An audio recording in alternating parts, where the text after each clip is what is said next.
Every time this young girl entered the classroom, she would face scolding and teasing from her classmates. They made fun of her because she had an unpleasant odor. It wasn't because she wasn't clean, her family was too poor to afford the water bill, and the water in their bathtub had been sitting there for years. Despite her struggles, today she was determined to take her middle school exam. However, the teacher was about to take away her exam paper. But after seeing the determination in the girl's eyes, the teacher allowed her to take the test. After the exam, the teacher approached her and gently reminded her about the smell. The teacher asked if her mother took care of her, but the girl quietly said she had just forgotten to shower. The teacher knew that wasn't true but didn't press the issue.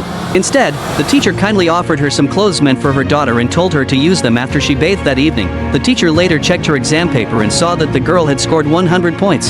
Surprised, the teacher wondered how she performed so well when she only attended school 3 times a week. The girl explained that her neighbor had found a full set of textbooks in the trash, and she had studied them thoroughly. It seemed luck was on her side this time. The teacher recognized the girl's talent and diligence, so she encouraged her to attend class every day. If she couldn't make it, the teacher told her to call a welfare agency for help, and the girl agreed. Her name was Liz. Liz's home life was very difficult. Her mother had a mental illness, and while her father was very smart and could answer any question on TV quiz shows, he struggled with serious personal issues.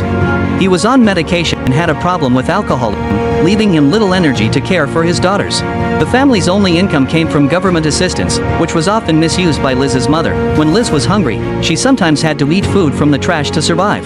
Despite these hardships, she remained focused on her studies.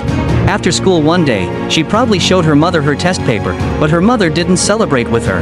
Her mother had just discovered that she had Alzheimer's disease and wanted to take Liz and her sister to live with their grandfather. Liz refused because she was afraid of her grandfather's bad temper. In the end, her mother took Liz's sister and left without her. One day, while Liz was at home washing her face with cold water, a group from the welfare agency arrived unexpectedly. Liz hadn't attended school in weeks, and her teacher had reported her absence. The agency wanted to take her to a detention center.